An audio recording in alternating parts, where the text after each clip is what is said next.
Good evening everybody, it is Monday the 27th of April 2020 and we are, along with the rest of the world, in isolation, quarantine, lockdown, call it what you will. So we've had a lot of extra time on our hands, so I thought it might be a good opportunity to bring you up to speed with the latest stats on my Tesla Model S following its 4th birthday. So let's dive straight in. And you guys are probably well familiar with this car. It is a standard Tesla Model S90D. I ordered it at the end of September 2015 and I took delivery at the end of February 2016. It was my company car and I used it for a year before I sold the company and acquired the car myself. So after 132,000 miles, along with all other electric cars, it's gratifying to see that the wear on the front discs, and I won't get too close because it often doesn't focus, the wear on the front disc is very, very minor indeed. In fact, there's barely a lip on the top of the disc, so I think I can say, in all honesty, that this car will probably outlast me. Well, what faults have I had in the time? Well, you probably realise the old, Elon folly here. The driver's side door has gone wrong 3 or 4 times. Tesla fixed it a couple of times, and I fixed it a couple of times as well. The paintwork, however, is holding up well, and I'm well pleased with the car. As you can imagine, it's had more than its fair share of cleaning and polishing since the lockdown. The other things I've had on the car are new louvers here on the driver's side after a pigeon strike, and on the other side, new louvers after a pheasant hit the car, and also managed to displace the little sensor there. I was able to fix this, open the bonnet, remove some of the plastic trim, applied a bit of glue and stuck it back on. This is where the car normally sits when it's parked of an evening, and you can see these are the charging arrangements. It's my sturdy Rolex charger that was fitted under the government OLEV grant, whereby if you had a receipt for the ordering of the car for £100, $130, they fitted a standard charger and connected it up professionally. That was a really good deal. Got the electrical cabinet to the right and the gas cabinet to the left. Now this has performed absolutely faultlessly over the 4 years I've had it. I was so impressed I bought another one and installed that at the other house. That's worked faultlessly as well. While we're on the subject of charging, let me show you the arrangements that I have. This will come as no surprise to a lot of you. Those of you who watch this from the US might be a little surprised.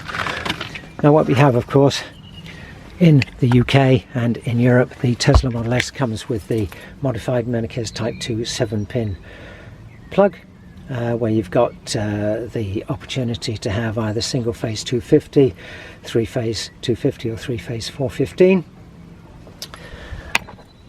The plug I use most of all is of course the Type 2 to CHAdeMO adapter, and this I've used a heck of an amount of time, and that usually spends its time in the front of the car, so it's there for easy access. The blue cable is a 5-meter Menikes to Menikes, so that if you're on a fast charger outside, you can use that. That's no problem. And of course here we have the old granny lead that I've used about 3 or 4 times. And finally, this beast here is the Type 2 to CCS adapter. I bought this from Tesla and they made some internal modifications in the car. I must confess I haven't actually used this. I must get out and try it and see how it goes. And finally, this thing here is nothing to do with charging. It's a little device I made up to jack the car up so that the jack doesn't fall off and damage the battery.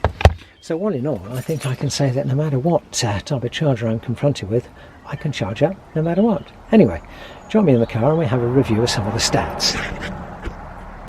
Well, here we are looking at the stats on the screen, and as you can see, the odometer is reading 132,000. The lifetime refers to the lifetime of the new screen that I had fitted some time ago, and when we take into account the watt hours per mile for the old screen, add them up, average them out, it's roughly 278 watt hours per mile over the entire lifetime of the car, which isn't too bad.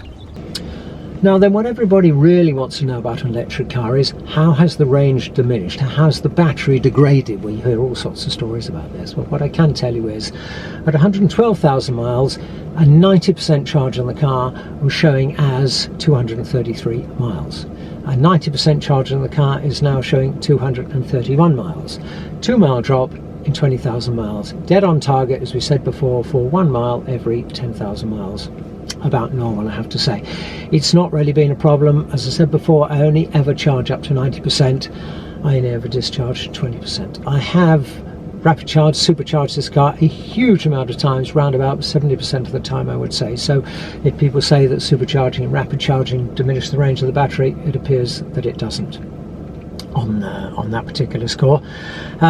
As far as charging goes now, I'm doing a little more charging at home because we have a very decent off-peak night rate charge from EDF. It's a 7-hour rate at about 9 pence a kilowatt, as opposed to just under 14 pence a kilowatt for the full price.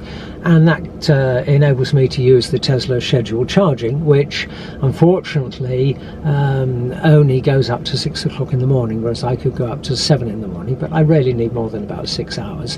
Hopefully Tesla will alter this scheduled charging to enable you not only to change the start time, but to change the stop time as well, and also put it on the app. That would help pretty much. However, it is pretty good as it stands at the moment, so I don't really have any gripes with that. I'm looking forward to the time when the lockdown is eased and we can go and see family on a regular basis and get back to driving the car. So if you have been, thanks for watching, and please stay safe and we'll all come through this. See you all soon. Bye.